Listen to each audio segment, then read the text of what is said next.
¿Es posible encontrarle un sentido al sufrimiento más extremo? Hoy vamos a meternos de lleno en la increíble historia de Viktor Frankl, un psiquiatra que no solo sobrevivió a los campos de concentración, sino que descubrió allí una de las verdades más profundas sobre lo que nos hace humanos. Este libro, que nació en uno de los capítulos más oscuros y terribles de la historia, es mucho más que un testimonio del horror. Es una lección universal sobre la fuerza del espíritu humano. Una lección que, la verdad, resuena hoy con una fuerza increíble. La historia arranca en el momento más devastador que se pueda imaginar. Al llegar a Auschwitz, Frankl intenta salvar lo único que le ata a su vida anterior, el manuscrito con la obra de toda su vida. Y la respuesta del guardia es una sola palabra: mierda. Y con ese golpe, todo su mundo se viene abajo. Vale, para entender la magnitud de lo que significaba esa pérdida, tenemos que rebobinar un poco. Es clave saber quién era Viktor Frankl antes de convertirse en el prisionero número 119.104. A ver, Frankl era una estrella de la psiquiatría en Viena. Tenía una carrera brillantísima, se acababa de casar y, ojo, tenía un visado para escapar a Estados Unidos. Pero tomó una decisión increíblemente valiente. Renunció a su propia seguridad para no abandonar a sus padres. Y claro, esa decisión selló su destino. Y aquí es donde el drama se vuelve todavía más intenso, si cabe, porque no solo estaba en juego su vida, estaba en juego el trabajo de su vida. Ese manuscrito no era un fajo de papeles, era el símbolo de su identidad, de su propósito, y se lo llevó consigo al mismísimo infierno, con la esperanza de protegerlo. Una vez allí, despojado de todo, de su nombre, de su ropa, de su manuscrito, Frankl, el científico, no dejó de serlo. Es alucinante. En medio de todo ese horror, su mente se convirtió en su laboratorio. Empezó a observar, a analizarse a sí mismo y a los demás prisioneros, en ese viaje psicológico alucinante.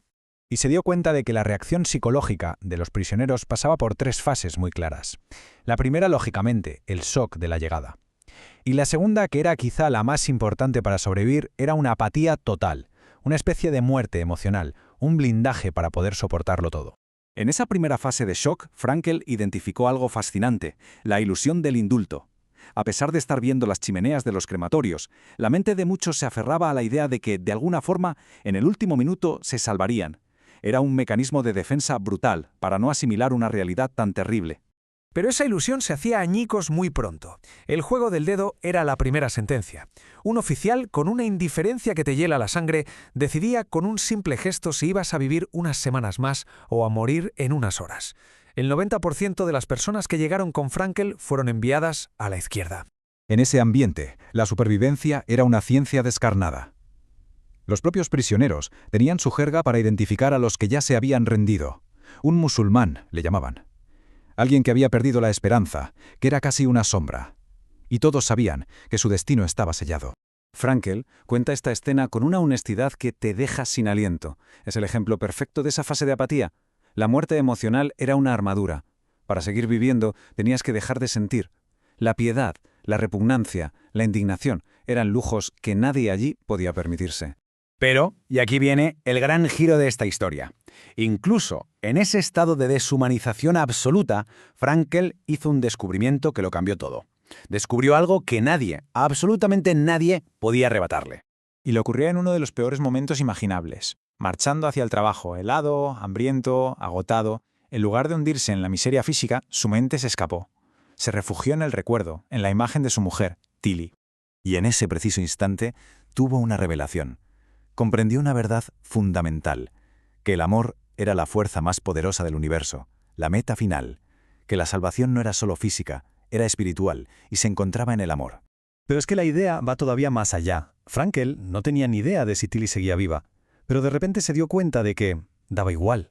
El amor que sentía, el diálogo interno que mantenía con ella, su imagen en su mente, todo eso era real y le daba una fuerza inmensa. Comprendió que el amor trasciende la vida y la muerte. Y aquí está la clave de toda. Lo que Frankl descubrió fue la última de las libertades humanas. Los nazis podían controlarlo todo por fuera, su cuerpo, su entorno, su destino, pero había un santuario interior que no podían tocar, su capacidad para elegir cómo responder a todo aquello. Su actitud era solo suyo. Y esa libertad interior es la piedra angular de toda su filosofía, de lo que luego se conocería como logoterapia. La idea de que nuestra principal motivación en la vida no es el placer, sino la búsqueda de un sentido. Esto nos lleva, claro, a la gran pregunta del libro. Si se puede elegir la actitud, ¿es posible encontrar un propósito incluso en el sufrimiento más absurdo y extremo? La respuesta de Frankl es un sí rotundo. En el momento en que el sufrimiento encuentra un significado, como por ejemplo el de un sacrificio, deja de ser simplemente sufrimiento, se transforma, se convierte en una tarea, en un logro. Y lo mejor es que él mismo lo puso en práctica, le dio un sentido a su propia pesadilla. Su propósito fue doble. Por un lado, actuar como observador científico en ese laboratorio humano, y por otro, y más importante, sobrevivir para poder reescribir su libro. Ese objetivo, esa tarea futura, fue lo que le mantuvo con vida. Cuando fue liberado en 1945, Frankel cumplió su promesa, reescribió su libro y compartió su increíble descubrimiento con el mundo. Pero el viaje de esa obra fue casi tan milagroso como su propia supervivencia. Porque al principio nadie quería oír hablar de los campos. El libro fue un fracaso absoluto. Lo calificaron de libro enfermo, sin lectores potenciales. Pero poco a poco, gracias al boca a boca, el mensaje empezó a calar. El libro encontró su sentido y se convirtió en un faro para millones de personas. Hoy en día está considerado uno de los libros más importantes del siglo XX. Un testimonio no solo de la capacidad humana para la crueldad, sino, sobre todo, de nuestra inextinguible capacidad para encontrar sentido y esperanza donde parece no haberla. Y esa es la lección final que nos deja Frankel. Una pregunta que resuena mucho más allá de las alambradas de Auschwitz y que nos obliga a mirar nuestras propias dificultades, grandes o pequeñas, y a preguntarnos, ¿qué propósito se puede encontrar aquí? ¿Qué actitud se va a elegir?